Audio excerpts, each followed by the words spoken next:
upbringing was one of those that helped encourage that entrepreneurial trait that I had. My parents were entrepreneurs. Our bookcase at home always had lots of business biographies, and that sort of encouraged my curiosity, I'd say, around the subject. It was also the topic of conversation around dinner tables. So I always came to investing from a place of entrepreneurship. I was always very interested in business. How do businesses work? How do they operate? What makes a good CEO? What makes a good leader of a business? And that's what ultimately led me then to study accounting and finance at university, because accounting is the language of business.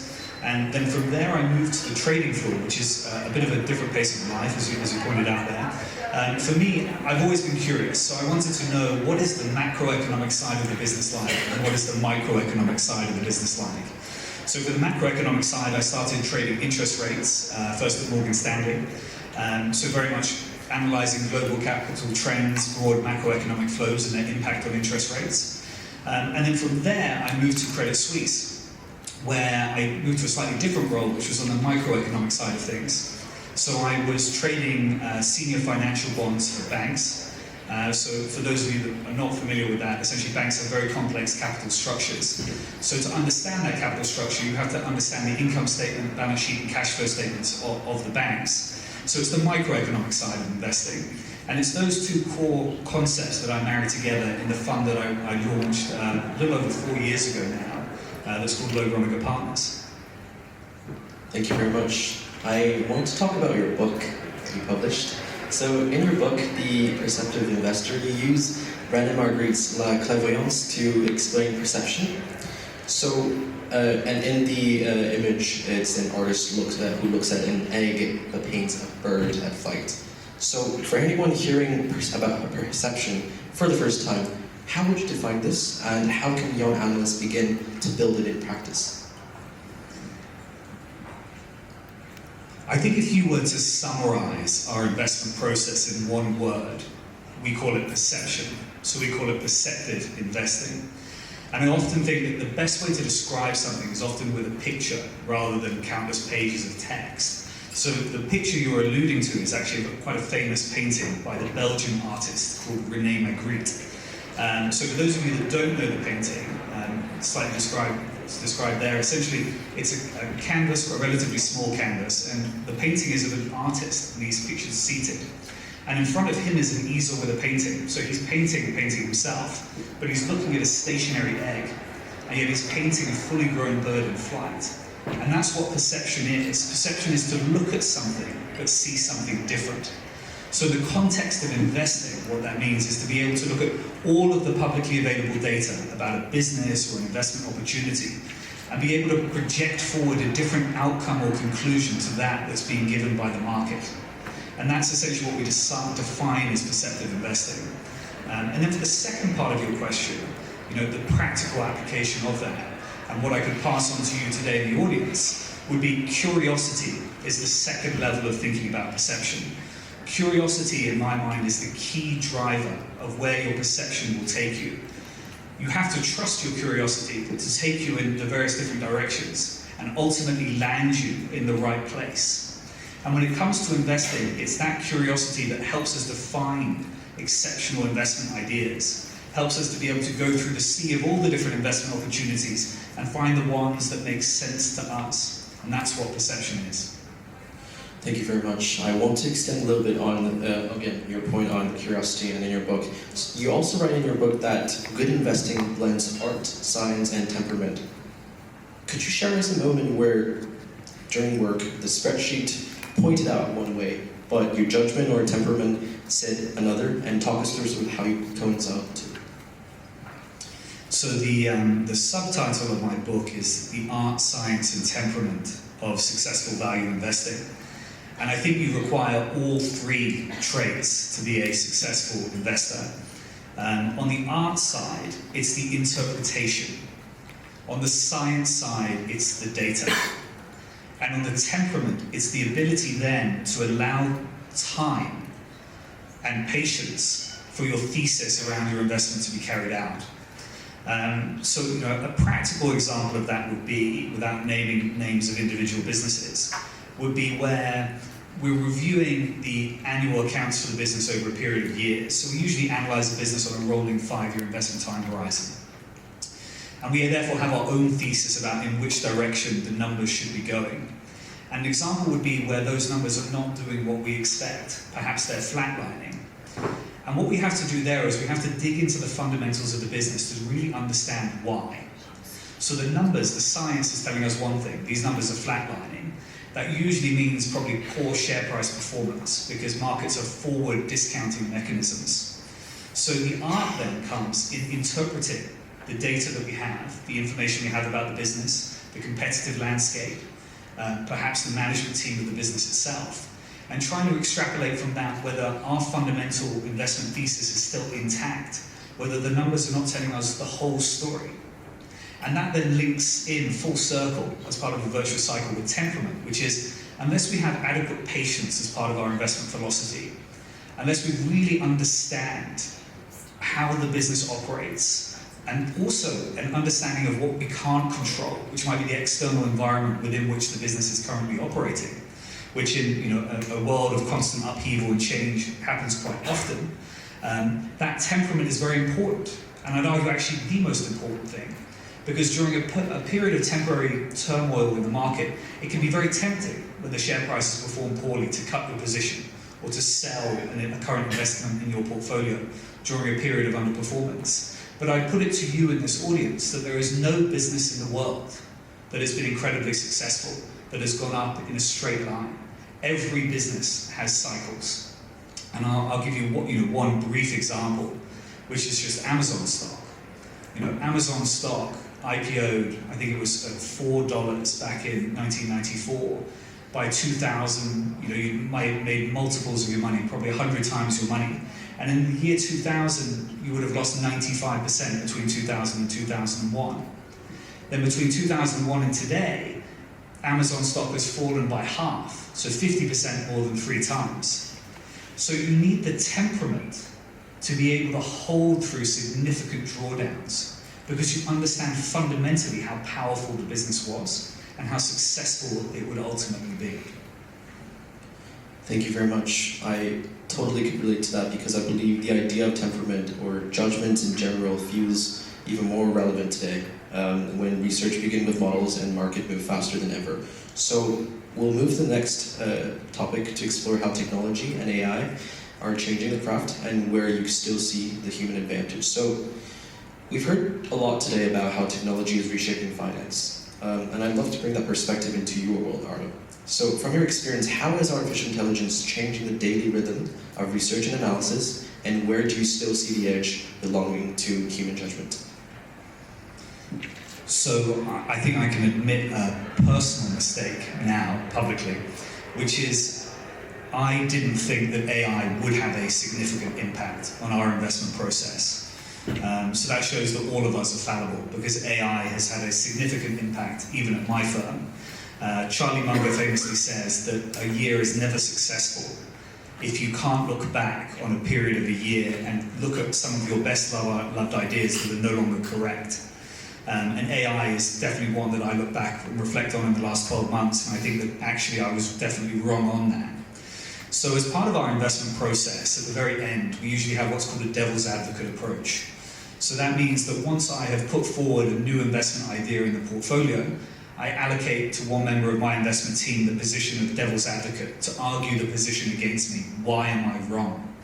I thought that we had a very good process as regards to that. But actually, if you think about cognitive and behavioral biases, that process itself can be a bit flawed. Because essentially, if I am the managing partner of my investment partnership, everybody else technically works for me. So if you put it in your own context, how likely are you going to argue vociferously against an idea that your boss or someone senior to yourself tells you is a really good idea? Potentially not very hard. And what we've found is that we can outsource that sort of devil's advocate approach to AI, and that's what we do now. So what we do is we write up our investment thesis, as we always have done, and we use AI to then look at all of the available research about this business in the context of the business in which it operates as well, and essentially look through our own thesis and pick holes in that thesis. And this has been incredibly valuable because obviously the amount of data that AI can ingest relative to an individual is vastly superior in terms of the time that's taken. And it gives us a fresh perspective in terms of it takes out those cognitive and behavioral biases that each of us has as regards the investment process. Each of us has our own individual strengths and weaknesses. And I'd argue that AI is somewhere in the middle. It doesn't really have that issue. So we use AI now as part of a really fundamental part of our investment process, which is to ensure that the investment decisions we're making are the right ones, by making sure we have all the information to hand. The one thing I would conclude by saying, though, is I think that although AI is now integral as part of our investment process at the very end, and there will be people that will use it at all stages of their investment process, I think for us, it's fundamentally important that there is a human being overseeing that process. So for example, no piece of AI research comes to me without having been cross-checked and read thoroughly by an individual member of my investment team. Because there are hallucinations, there are mistakes it can make, there are sources that it can cite that are fundamentally inaccurate. So what's really important is that the data we're receiving is honest, true, and accurate reflection of markets and the business and within which we operate. And therefore having a human level of oversight on that process, we believe, is very important and will continue to be so. Thank you very much. And especially since technology today is changing how we work, but uncertainty keeps changing where we look, we now should turn to how we should navigate market that seems permanently in flux. So this inspired me to talk about our next theme. One of the themes that comes through clearly in your writing is how you distinguish between risk and volatility. You describe risk as the possibility of permanent loss rather than just movement in prices. In today's market, where algorithms move faster than people can think, how do you apply that distinction in practice? I think it's a very topical question, that one.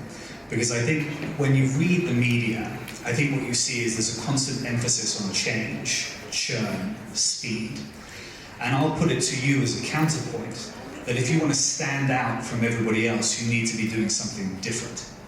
So if you want to stand out from the crowd, you need a different investment strategy and a different investment process from what everybody else is doing. So I put it to you that if everyone is focused on the short term, you should focus on the long term. If everyone is looking at a particular sector, you should probably look at something else. That's how you have a differentiated view in markets, and that's ultimately how you outperform. I would add to that in terms of how we think, in terms of how we construct our investment philosophy and our process, one of the most important things is patience, which comes back to that overarching theme of temperament.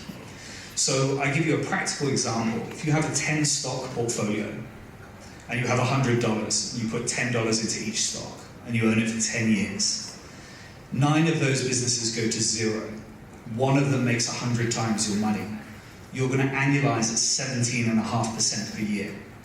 So bearing in mind that Warren Buffett, the world's greatest investor, has done 20% per year for 60 years, 17.5% I'll say is a pretty good result.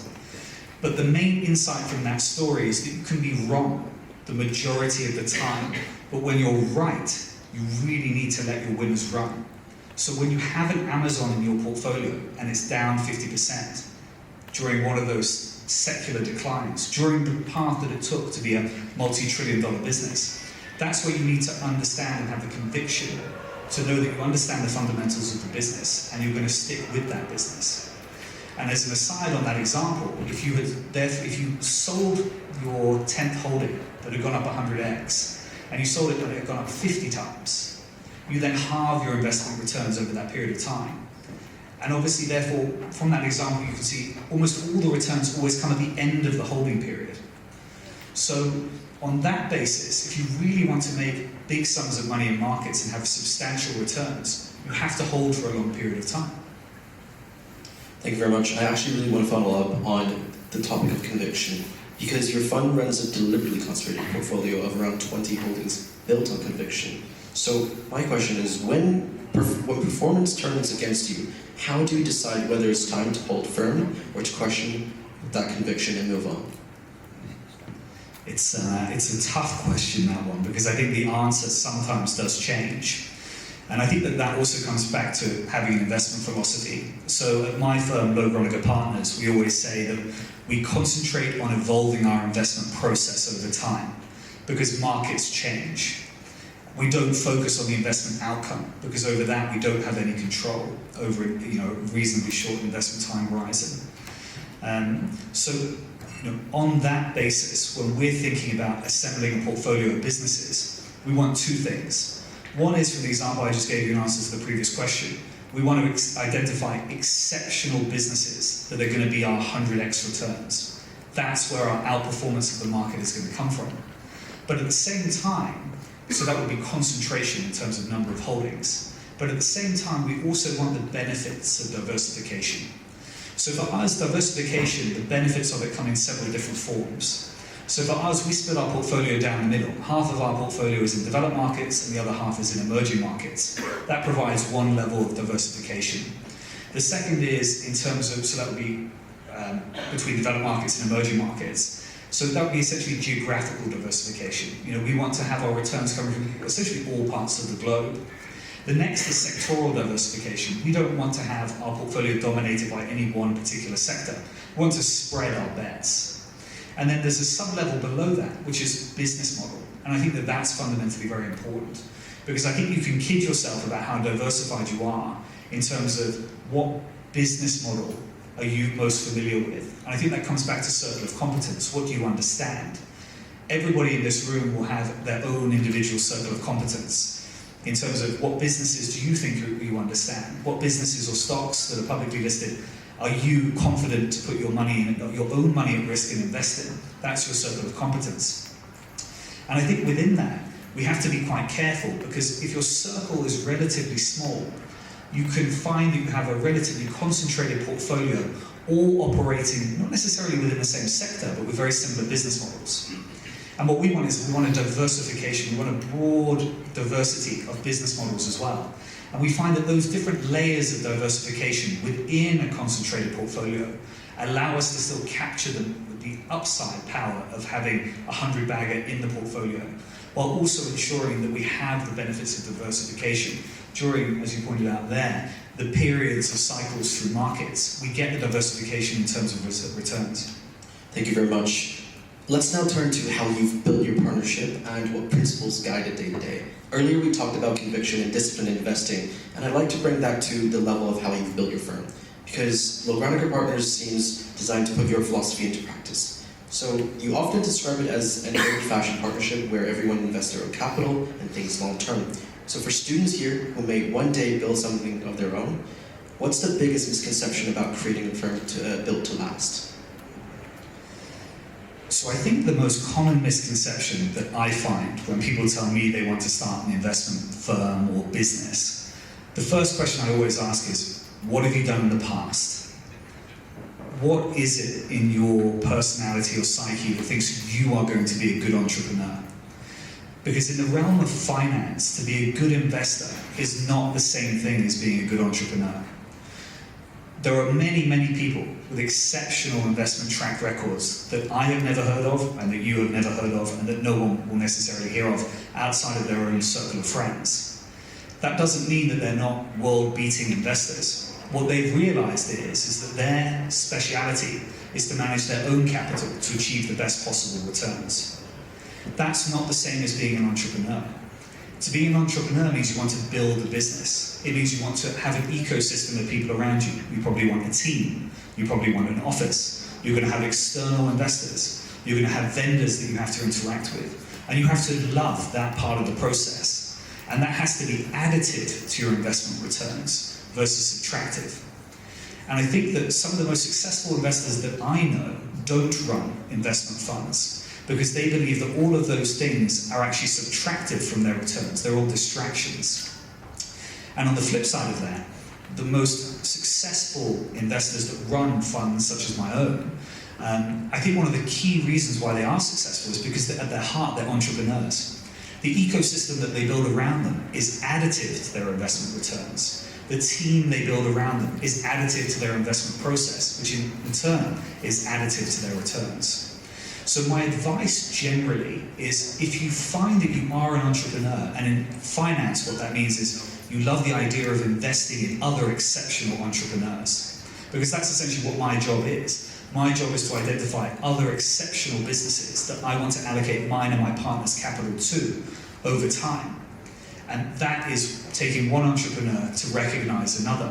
And I think that that is one of the skill sets that's quite important in my role. Thank you so much. You often teach through inversion, showing what not to do. And one of your best known talks is how not to start a successful hedge fund. So if you were speaking directly to the students here who hope to manage capital one day, what lessons would you share about building something that endures, not just financially, but also in culture and purpose too?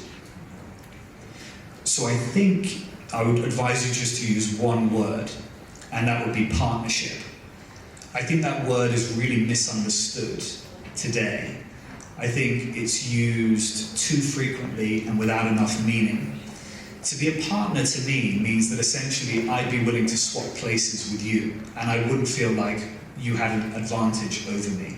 In its simplest form, that's what I think partnership is. Partnership essentially means that you're giving more than you're taking, that you're willing to put yourself in somebody else's shoes and see things from their perspective, and therefore you want to have long-term alignment with them.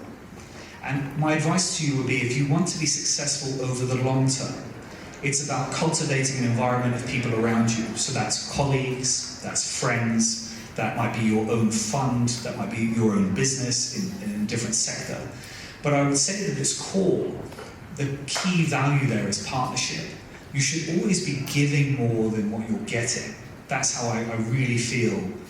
And I feel that we try to treat our investors at least as well as we would expect to be treated if we were in their position.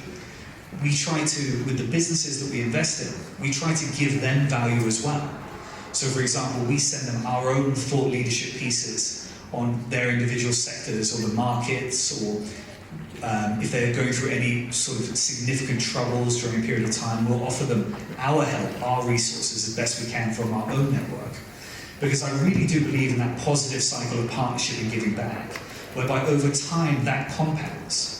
And it's not just in terms of performance, it's also in terms of the quality of life that you will end up living.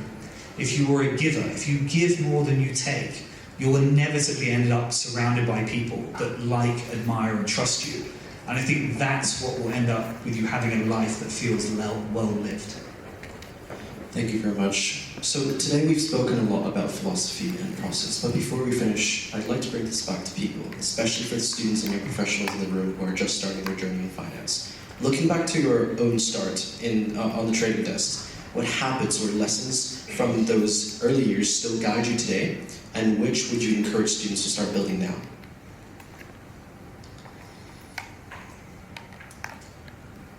If I could go back and do one thing more, which I don't often do because I prefer to live going forward and in the present, I would say I wish I had been a little bit more curious.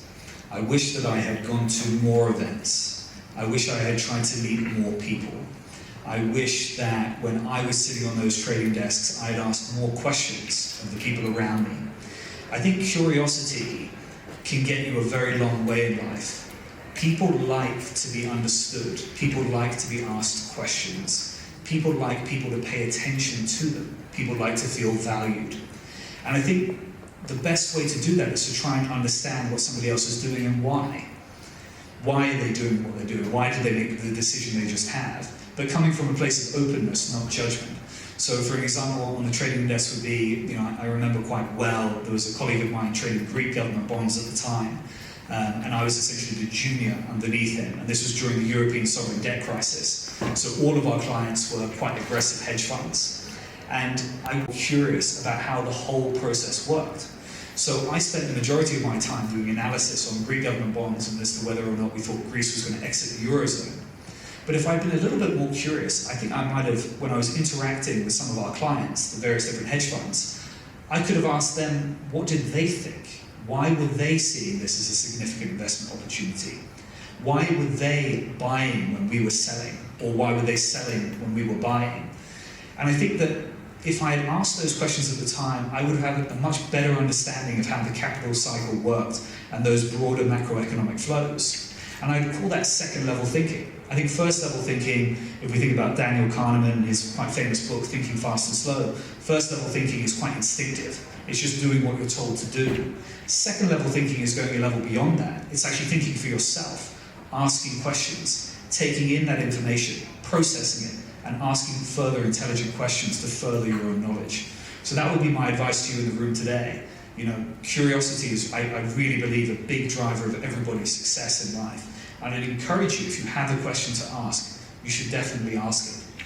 Following up on that, we'll now open the floor to a few questions from the audience. Please raise your hand and a microphone will be brought to you. And in fact, just as what Ardal likes to do always in his speech, for the best question for today, we will actually be giving away one of his books.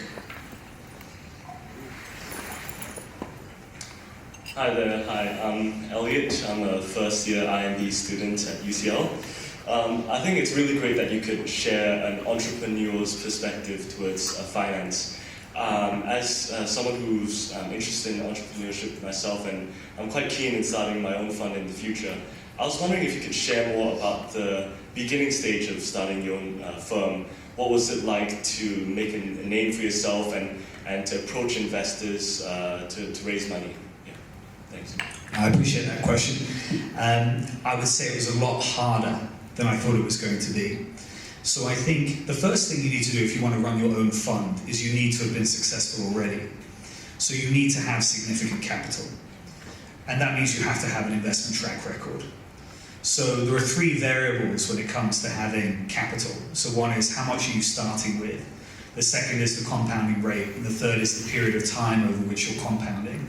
So even if you're starting with $1,000 today, as long as you are, that would be the first thing, the starting capital. As long as you have a 10-year runway ahead of you and you're compounding at significant rates, that $1,000 can be a lot of money in the future. And I would say for me, that was the first barrier. You need a significant amount of capital to start with. And the second thing is, if you're thinking about it as an entrepreneur, you need to think about it as a business. So what is going to be the moat around your fund? What's going to separate your fund from the other 10,000 hedge funds? So one interesting thing about the hedge fund industry that's not very well known is that the average hedge fund only lasts for 4 years, which is, a very small period of time. Why is that? Well, the academic research shows that most funds fail, not because they had poor performance. So these people knew how to make money, but they couldn't run a business. So what that tells you is if your passion is not as an entrepreneur, you should not start a fund. You should run your own capital. You'll probably make better returns by doing it. If you are passionate about it and you think about the fund as a business, you have to think, what's the moat around my business? So for us, we looked at the hedge fund industry and we said, well, if all funds charge a 2% management fee and a 20% performance fee, how do we differentiate ourselves? So we don't charge a management fee. So that way, we're already differentiated from 99.9% of all the other funds. So that helps to put a moat around our business, because one thing's for sure, no one that charges a management fee is all of a sudden not going to charge one. And that harks back to the original Buffett partnerships. So Warren Buffett, before he took over Berkshire Hathaway, he actually ran what were known as the Buffett partnerships, which are some of the earliest hedge funds back in the 50s and 60s. And he also didn't charge a management fee.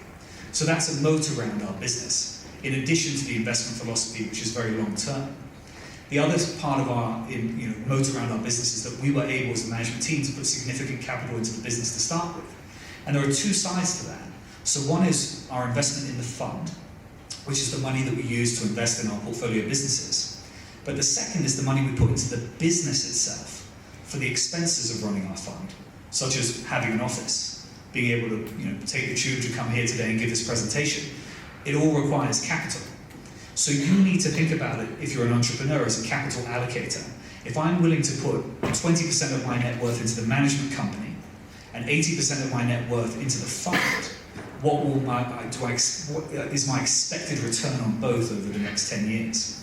Because the entrepreneur will say, well, I think I'm going to make more money on the fund, as in the business itself, versus the performance on the fund. Because you back yourself as an entrepreneur. And then there's a virtuous cycle there where if you love investment management, being an entrepreneur will help you have better returns. And there's a virtuous cycle that operates there. Thank you very much. Thanks.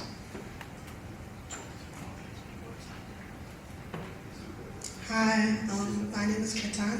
I do information management for business. And my question is basically, from what I can tell, you're a very successful person, and I assume that means you're very busy. So I wonder, how did you have time to write a book, and why did you write a book?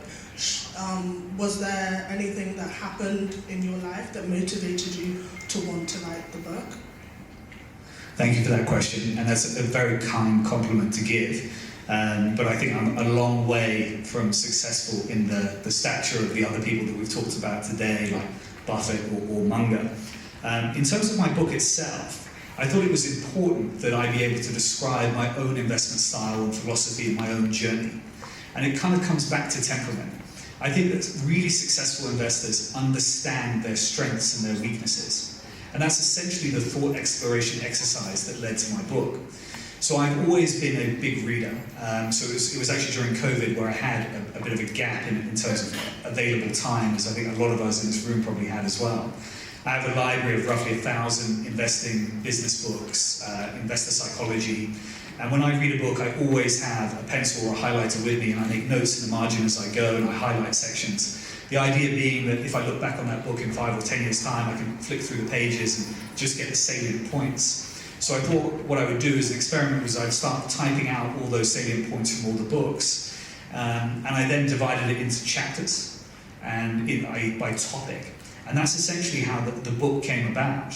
A member of my team that works with me read it. It was in our shared drive, and he thought that this would actually be a good way of trying to explain how our investment philosophy differs today from that of a lot of other investors. And also, I think from my perspective, it was an idea of giving back, which was when my publisher read the script for my book, he actually replied from the day I sent him the script to when he replied with the book deal was less than 24 hours. And that's quite unusual. I didn't know at the time, but I replied and I was a bit surprised. And I said, why? And he said, I was only looking for 2 things. One is an authentic voice, which he said that I had. And the second one was, I went on Amazon and I looked how many other investment managers at the age of 31 at the time have written a book about investing. And he goes, the answer is basically 0. So he goes, you've got a target market so that he could hopefully, make back his return that he'd invest in getting the book published. And for me, that was quite important. So the book is published in conjunction with the Financial Times newspaper. So all of my proceeds go back to the Financial Times charity on literacy and inclusion. Because for me, one of the key things about the book is that it's not someone that's 60 or 70 talking to you about great investments they did 30 years ago and how they're a billionaire today. I'm so far removed from that. So therefore, when you read this book, I want it to be very approachable. I want you to be able to see yourself in these pages. I want these investment examples to be relevant to you. I want it to be one of the books where you read it and you put it down and you go, I actually learned something about how to think from this. And that was really the ethos behind the book, and I hope that that's what comes across for those of you that pick up a copy and have a read. Thank you. We have time for 2 more questions. Hi, I'm Sam. I've really enjoyed, like this first question, the entrepreneurial side of the conversation. I think it's been a bit of a change of pace towards the start of the day. And I was wondering if you've, for any reason, saw yourself going into a different sector, maybe not even finance or investing at all, would you see yourself becoming a businessman, becoming an entrepreneur due to personal traits you have now, or that you were born with, for example, or that have been fostered through your upbringing? Or is it the investing side that led to entrepreneurship? So for me, I always came to investing from the entrepreneurial side. So I actually didn't want to go to university. I had a business at the time that I wanted to invest all my time, effort and energy in. Thank God I didn't do that, and my parents convinced me that I should go to university, but they said, why not do both? Why not take a step back on that side business? Why don't you go to university and study something applicable to business, which would be useful to you, which was, in my case, accounting, which is the language of business. And what was also pointed out to me by a family friend, which has actually been quite valuable to me, but seems like quite an innocuous piece of advice, which is that in investing in public markets, you have the ability to invest with the absolute best entrepreneurs of our generation. And to be able to do so is a massive privilege. Essentially, if you invest in Apple, Tim Cook, in a way, works for you. So the idea that you, as an entrepreneur, you can really only be exceptional, I believe, in one area. There's exceptions to every rule. We all know Elon Musk, who seems to be very good at pretty much everything that he touches. Maybe not so politics, but everything else. But I think, in general, it's about specialization. So if you're an entrepreneur, it usually means you found one niche, you've exploited that niche, monetized that niche, and you're exceptional at it. But that doesn't help with diversification, and there's a risk there. And therefore, I view my role as a fund manager where I get to invest in what I see as the 20 best entrepreneurs or businesses globally. That provides a bit of diversification of risk, but also intellectually for me, it's a lot more interesting because I get to know about 20 different businesses, 20 different exceptional CEOs, 20 different markets or geographies. And I think, I actually give a few of these talks during the course of any year. And I think that if I was to do something entirely unrelated to actually investing, I think I would probably be a teacher. I think I actually enjoy meeting students. There's the famous saying that those that can't do teach. So I guess if I fail in my job and you see me as a university lecturer, then you know what happened. Thank you. Thank you so much. I think we're conscious of time. I apologize. That will be the last question we have. Again, Ardal will be staying around, so you can network with him. So as we wrap up, I would like to extend a sincere thank you to Ardal for taking the time to be with us today and for offering such thoughtful and engaging insights into how technology, perception, and temperament continue to shape modern investing. On behalf of everyone here at the UCL Finance Conference 2025, thank you, Ardal, for an inspiring and enlightening discussion.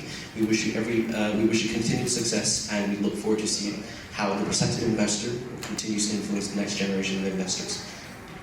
We will be handing you an award for today.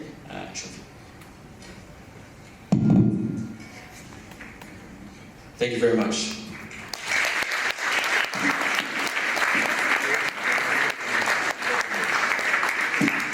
Thank you, and I'll just say thank you very much for having me here today. Very happy to stay behind and answer any questions. And the copy of my book I'm going to give to the lady in the front here. I really enjoyed that question, so thank you.